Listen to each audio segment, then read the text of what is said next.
War Diary, Eastern Front, Part 13. I have now experienced the darkest days since the beginning of the campaign, and it fills me with deep sadness to write these lines. Our tank was destroyed, and many good comrades were killed. But I should start at the beginning. The days were controlled by the advance, and our leadership deploys us where we are needed. Casualties are mounting in our ranks as the Russians fight with the courage of desperation. Also, more and more prisoners are taken and sent to the rear, and a lot of material is captured. It's always nice when we find full ration camps and the troops can supply themselves. Sometimes we advance with our fast forces so far that whole staffs of the Russians were captured because they actually thought we were still hundreds of kilometers away. The Russian Air Force is also attacking non-stop, but when our fighters arrive, the red ones fall burning from the sky. Yesterday the bombers attacked and dropped bombs with time delay. With the deep mud good for us because it minimizes the impact and the damage is only minimal. It's although nice that our old driver Erwin is back with the troop. Not yet fully operational, but in 2 weeks and he will be able to drive the tank again. He proudly shows everyone his Iron Cross First Class and his wounded badge, which he earned at the bridge. He can assist with maintenance and train the young drivers. The tank inventory also continues to diminish. Many tanks reach their limits due to the long distances traveled and have breakdowns. So you are sent forward with 4 tanks and only 2 arrive. Things can then be tight when the shooting starts. Again, an attack order where we have to help out the heavily pressed infantry with our tanks.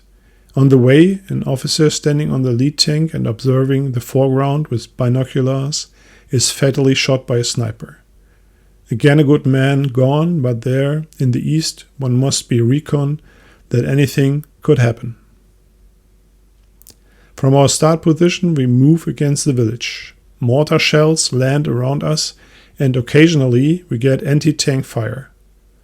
But our artillery is holding up well and we are making progress. 5 tanks are advancing, the Panther IV are in the lead followed by us and the Panther III.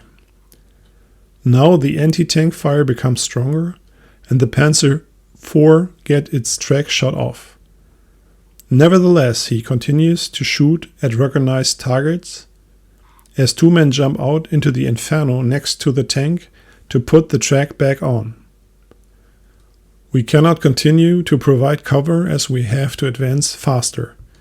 In front of the village we discover a railroad embankment, along which we push until we see an underpass. The 3 tanks break through an infantry position and rush downhill to the underpass. We fire from all guns to suppress the enemy infantry. We are soon in the underpass and after 50 meters the road rises. Suddenly there is a loud bang and the lead tank stops, smoking after hitting a mine. We break left and push up the embankment. The other tank pushes past on the right. We got a heavy hit from an anti-tank gun and get shaken up, but it doesn't penetrate. Standing half diagonally on the slope, I can see the anti-tank gun, but can't depress the barrel low enough. I shout to the driver to pull forward so I can shoot. The commander looks cautiously out of the hatch and falls back into the turret, bleeding from the head. I can't take care of it and yell to the driver to pull forward. With a jerk we come up the embankment. The anti-tank gun fires again, but not at us. But the other tank is a full hit. The hatches bang open and flames shoot out. 2 men jump out of the tank on fire. I aim and hit the anti-tank gun. 1 more for good measure, and the nightmare seems to be over. We drive another 20 meters and another impact. I pass out briefly and when I wake up I see the driver or what is left of him. The shell has gone right through the vision aperture and torn him apart. My leg also got hit. I look around and try to sort out what happened.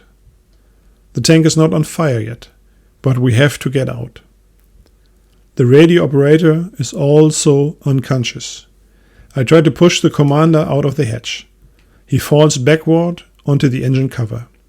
I try to grab the radio operator and pull him up towards me. Again there is a bang and a splinter whiz through the vicinity. The radio operator screams and I see blood running from his chest. I pull him up and he falls unconscious again.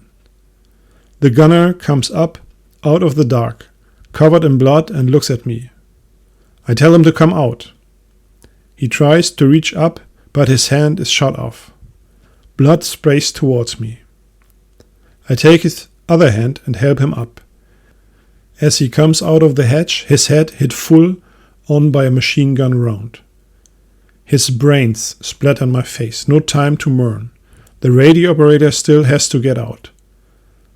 I push the dead gunner aside and he falls from the tank. I clatter out of the turret and I am about to reach into the hatch again when machine gun rounds hit the tank. I throw myself into cover and push the commander further back until he falls off the tank. Some comrades see me and try to come and help us. I try again to get to the hatch, but have to dive again to avoid being hit by the enemy fire. Again there is a bang and the tank is shaken. A bolt of fire shots out of the turret and I am thrown back. I land roughly next to the tank, but at least I am protected from the machine gun. I can't get the radio operator out. The tank is an inferno of fire. Crawling, I try to get further to the rear. Comrades from the lead tank, which drove onto a mine, come to my aid and support me, pulling the still unconscious commander behind them. Now it is getting dicey because the Russian mortars are firing at us. The tankman on my left is pulled around and collapses, fatally hit. I also got a few more splinters. We have to leave him laying there and somehow get to the rear and save ourselves. 100 meters further, I see our infantry waving to us. We rush through the dust and smoke as around us the mortar shells crashes into the dirt. Another 70 meters, my leg hurts, blood runs down my arm, my lungs burn from the effort. 50 meters, we jump for cover as the shells land around us.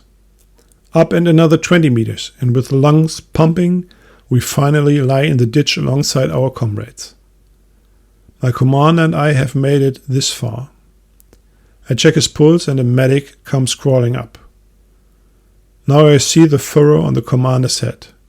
It's a graze, but apparently not fatal. The medic takes care of the sergeant, and then later he cuts open my uniform to bandage my arm. My pants too, and he sees the many holes in my leg.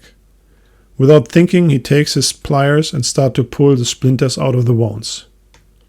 I want to scream, but stop myself because too many eyes are on me. After 8 splinters, he stops and bandages me. I continue to the rear. I limp back next to my commander who is lying on a stretcher. A black day. 4 tanks down, 8 men dead, including our driver, gunner and radio operator. Whether the commander will make it is written in the stars. That was terrible